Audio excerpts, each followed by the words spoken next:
नाव सी wave लेकर समुद्र में मछली पकड़ने निकला था। मौसम शांत था, लेकिन अचानक चारों ओर घना कोहरा फैल गया।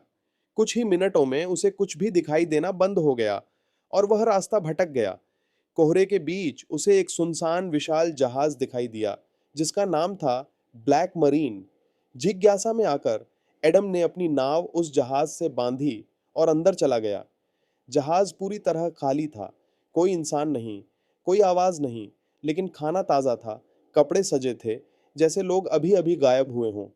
जब उसने इंजन चलाने की कोशिश की, तो वह खराब मिला।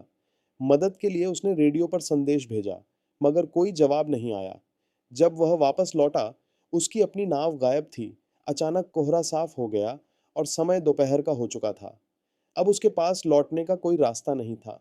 एडम ने किसी तरह जहाज का इंजन ठीक कर लिया, लेकिन अजीब घटनाएं शुरू हो गईं। कभी उसे किसी ने धक्का दिया, कभी दरवाजे अपने आप बंद हो गए और कभी जहाज बिना वजह हिलने लगा। एक केबिन में उसे खून के निशान मिले। फिर दूर से एक विशाल कार्गो जहाज उसकी ओर बढ़ता दिखा।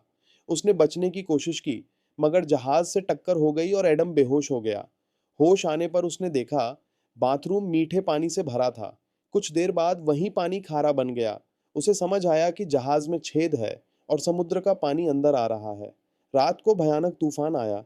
सुबह तक पानी उसकी गर्दन तक पहुंच चुका था। तभी एक रहस्यमयी क्लिक की आवाज आई और दरवाजा अपने आप खुल गया। एडम ने टूटे दरवाजे और एयर बैग से एक छोटा राफ्ट बनाया और जहाज छोड़ दिया। लेकिन जहाज डूबा नहीं।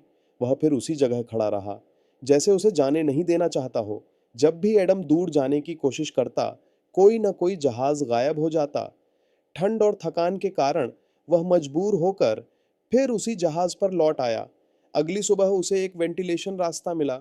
वह बाहर निकला तो जहाज एक छोटे द्वीप की ओर बढ़ रहा था। जैसे ही जहाज रुका, एडम उतर गया। पूरा द्वीप खाली था। कोई इंसान नहीं, कोई निशान नहीं। जब वह पीछे मुड़ा, वह रहस्यमयी जहाज फिर समुद्र में आगे बढ़ चुका था, मानो किसी नए शिकार की तलाश में।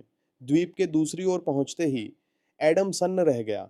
वही जगह, वही मछुआरे और उसकी छोटी नाव सी वेव ठीक उसी जगह बंधी थी।